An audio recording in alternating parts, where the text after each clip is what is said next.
ordinance, and this member of the council owned a short-term rental in the city limits.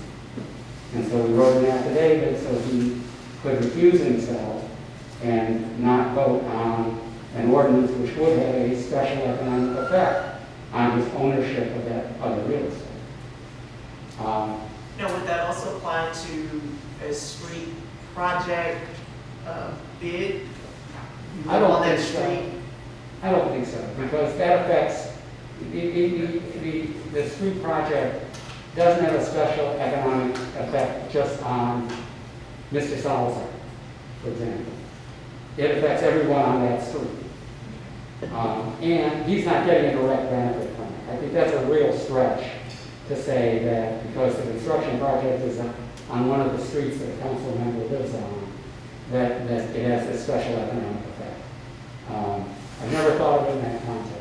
Yeah. I mean, I've actually been asked that before, and I wanted to make sure that was accurate, because, for example, we got a project coming up on his street, so if he wants to participate in that discussion at a meeting, he's welcome to do that. He's welcome to do that. Mr. Salazar, you might consider, abstaining on the vote even without the affidavit.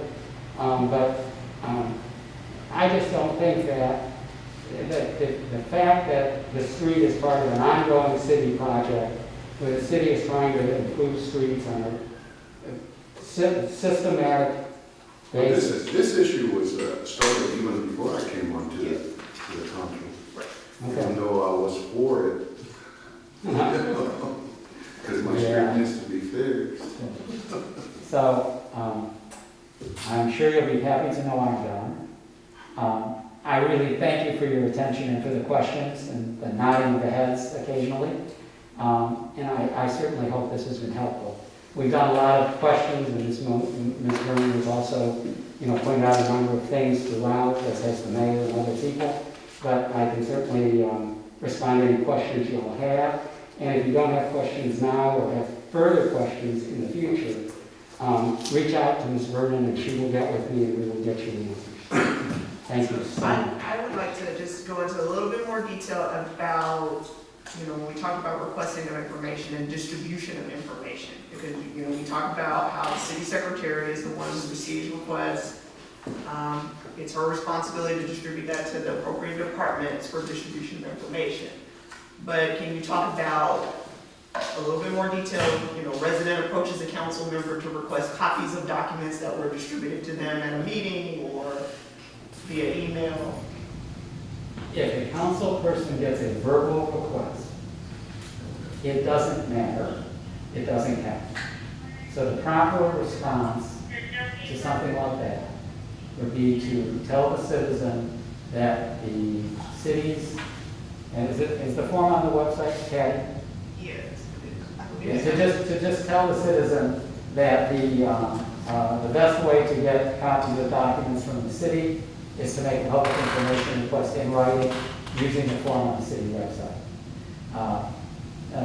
One of the big problems is if a council member gives away the information distributed to the council member, then the council member lacks that information which he or she may want to refer to later. So as much as you'd like to help the citizen, don't do it in a way that makes it harder for you to do your job as a member of the governing body. But everyone needs to be treated respectfully. But I think that the act clearly, and the handbook for the public information clearly says that a city does not have to respond to an unwritten request. And there's good reason for that, because unwritten requests could be completely misconstrued. And the only way to know exactly what someone is requesting is if they put in writing, I want this. And we do have to follow a process, because in that long list of things that I said you can't release, email addresses of citizens. So the city gets a public information request that says, I want every email about 123 Bauman Street. And Patty goes to each department and they get a whole bunch of reports and information.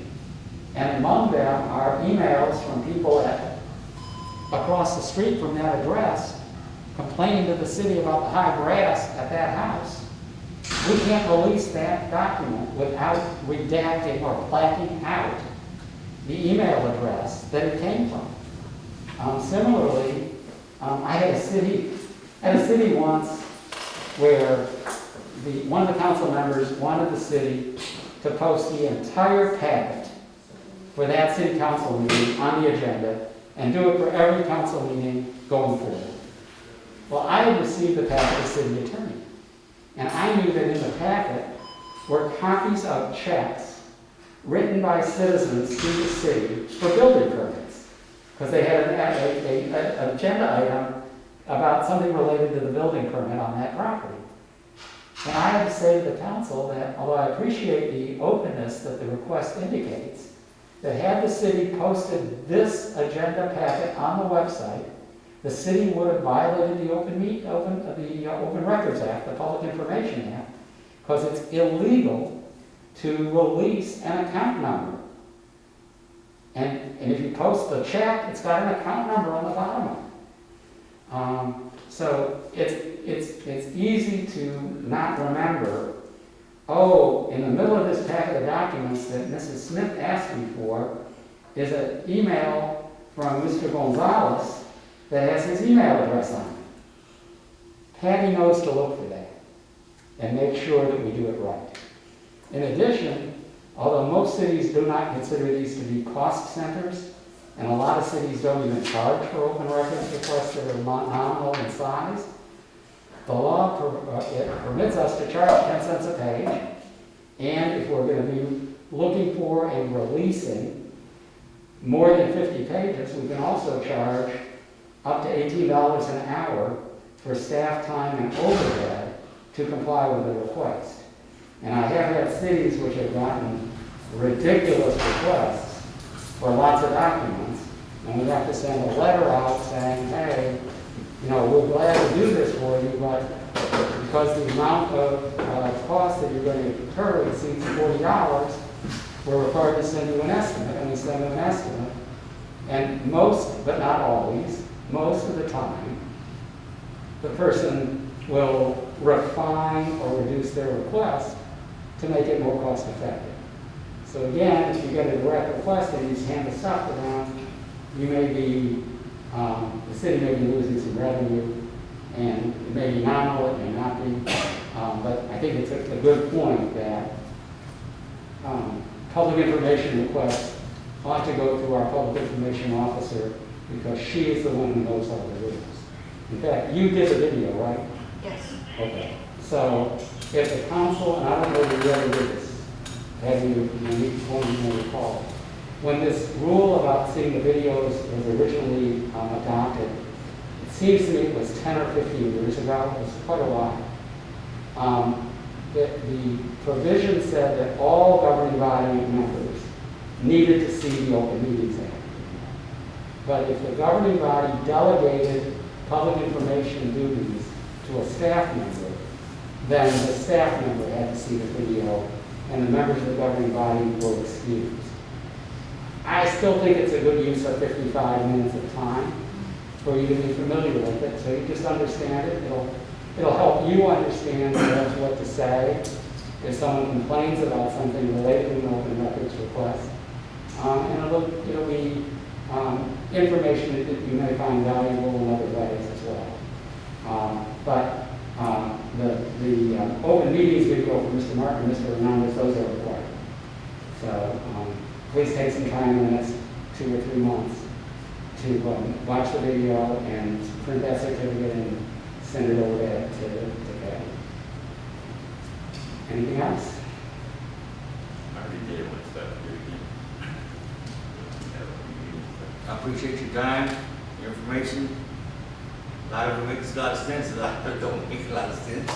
I didn't understand it, I can't hear that well, but I appreciate your time. Ms. Martin, if there's something you're just totally confused about, let Ms. Vernon know. She'll get with me. I don't always talk with the mask, but for a number of reasons, at least one of which was brought home to me pretty seriously 9 days ago, I'm watching myself. Very good. Any other questions for Mark? Yeah.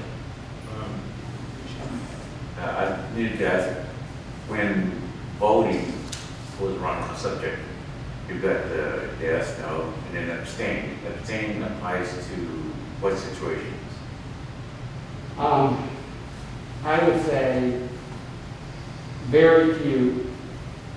If you file one of those affidavits saying, you know, it's on my, it directly affects me, then you don't have a choice, then you must abstain. Otherwise, I would abstain only when I was truly not sure what I should do. Go with your gut. The citizens elected you because they had confidence in your judgment, among other things. And, you know, they expect you to vote on things that you feel are in the best interest of the city. So I would encourage you to try to vote on everything. I served on a local zoning commission for 25 years. Was chairman for about half that time. And I remember abstaining only once, and I immediately regretted it. I just didn't feel right about voting for it, and yet I didn't feel right about voting against it. And so I abstained, and it passed 3-1. And as I was driving home afterward, I thought, you know, I should have just voted for it. It was close, but I should have just voted for it. So, you know, I think, you know, the more prepared you are when you come to a meeting, because you'll get this packet. For a Thursday council meeting, you'll get this packet either Friday or Monday. Monday. So take a look at the packet and familiarize yourself with the issues. If there's something you'd like to know that's not in the packet, call Ms. Vernon and talk to her about it. And she may be able to give you an answer, or she may say, that's a great question, I don't have the answer, but someone will be here on that item.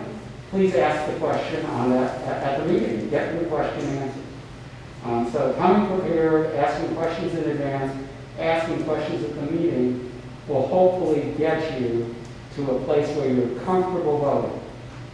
But if you're not comfortable voting, you're not comfortable voting.